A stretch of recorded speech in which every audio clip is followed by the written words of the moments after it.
Hey guys, it's Victoria's husband here.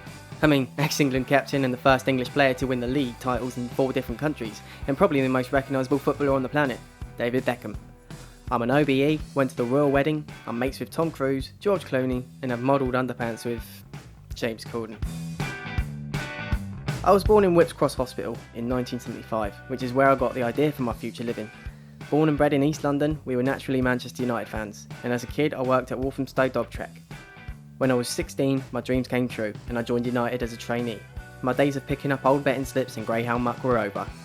We became the infamous class of '92, and Robbie Savage, that won the FA Youth Cup. It didn't take me long to make the first string team, aided by my signature move, casually scoring from the halfway line.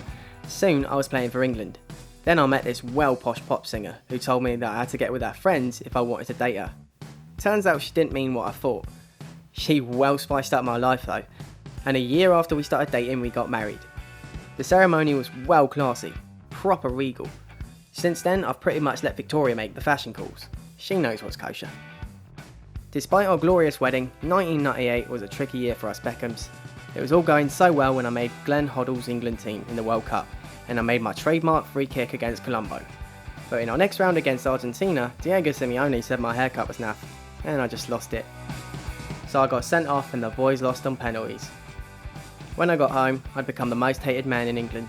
All the tabloids scapegoated me, West Ham fans made an effigy and burnt it. Worst of all, it looked absolutely nothing like me. My hair is not naff!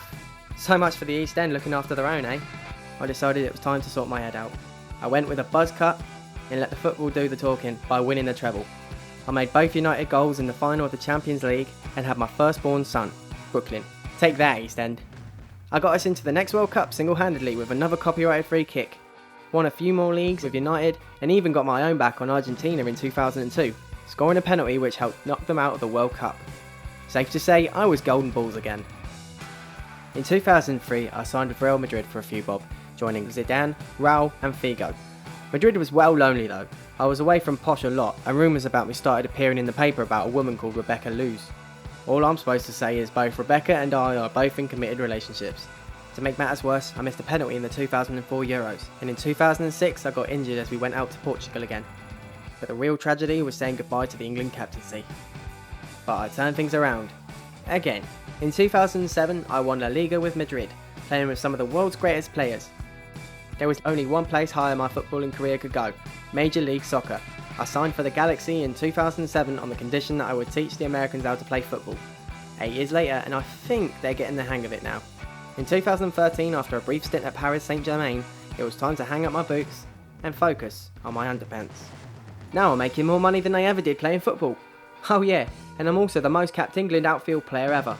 Won 6 Premier Leagues, 2 FA Cups, 1 Champions League, 1 La Liga, 2 MLS Cups, and 1 League One title, played in 3 World Cups, proud dad to 4 kids, who already have their old man signature pout on lockdown, and I'm setting up my own MLS team in Miami. Plus, let's be honest, my hair has never looked better. Thanks for letting me draw my life, guys, and remember, subscribe. That was my Draw My Life. For more amazing football related content, subscribe to Football Daily.